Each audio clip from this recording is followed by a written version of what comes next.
everyone, welcome back to Two Stall Garage. My name is Justin. It is good to be together with you guys. We've got another night of working on the Jeep Liberty. I know some of you are probably getting tired of that thing. It's just what's right in front of me. It's the daily driver need. I'd like to work on something else. Maybe this dirt bike, the motor's locked up. Maybe part out the old three-wheeler. I'd really like to start working on the 1-ton, but we're just not quite there yet. I've got to keep this black Jeep Liberty going. Today I'm going to give you guys an idea of what the failing front drive shaft or drive line, what it sounds like when it's starting to fail. The mosquitoes are still running thick around these parts, even though fall is just around the corner. Let's get right down underneath and let's get this thing fixed. I want to keep moving forward to stuff like that 1-ton sitting out there. Good to have you here. To access your front drive shaft, you're going to come right underneath your driver's side. Right here from the tire down, there you are. There's one half of it. Your other side's going to be right back here, right by the cross member for your transmission. I'm going to try to give you a sound, what it might sound like driving down the road.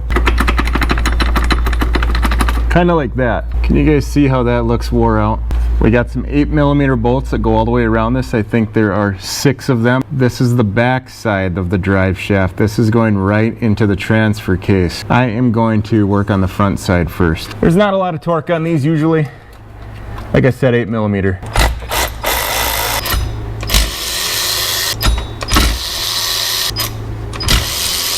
Now typically if you're putting this back on or you're rebuilding this one, I would go ahead and mark it with a white marker so you can get it lined up the exact same way you took it off.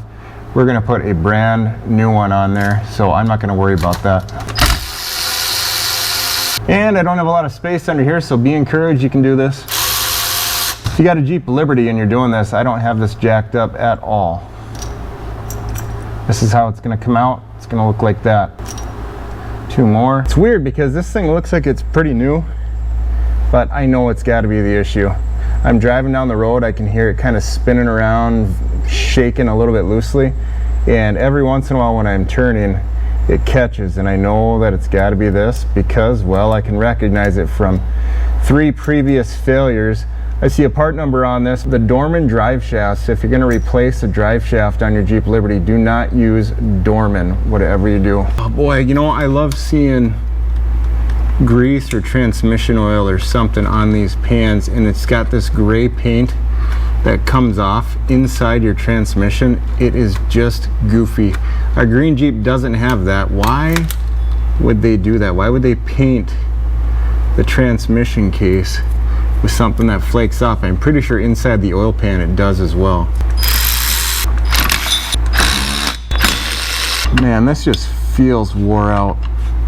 Anyhoser, we're gonna keep on moving forward. No, come back. I just got one more to get out. Can a guy get to it? There you are, I see you.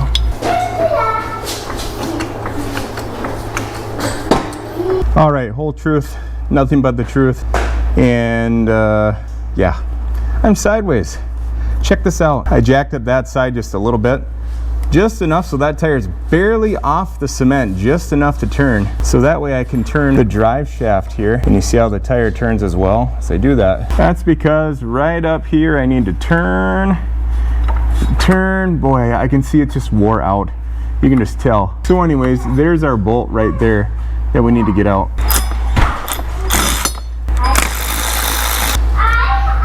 Got some sort of old thread locker in it. We're gonna keep these all together, all the same. So hopefully you can just see it there. Can you see right in here? It's just wide open so dirt and debris can get in there. Moves around. That is shot. This thing looks new. I mean, a little bit of a wore sticker there, but otherwise it doesn't look bad at all. This Jeep Liberty is so clean underneath. A lot of times with these in here, you gotta take a pick or something like a punch. There's a little ridge right here, and you're gonna put that on that ridge, and you're gonna tap it with a hammer, right?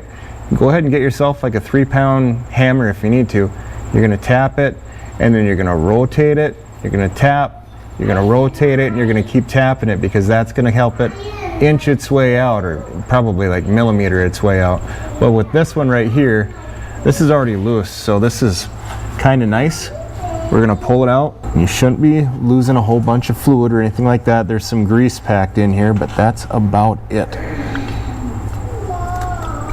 As you can see, We're coming out. Keep an eye on this right here because I'm probably going to have to use the tap method on that little ridge, and I'm going to be rotating it. Let's see if I can just push it out. Oh boy, it's loose. I'm lucking out here. Plan is just to pull this out. Here it comes. All right, this will give you more of a good view.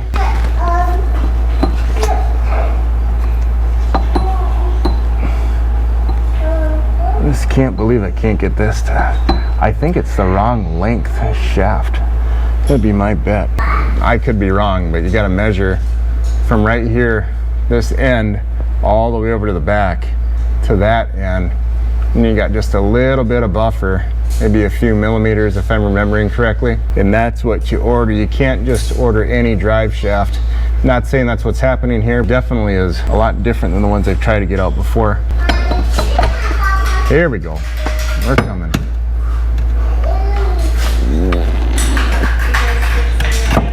Come on down. You're the next contestant on The Price is Right. I know you can do it.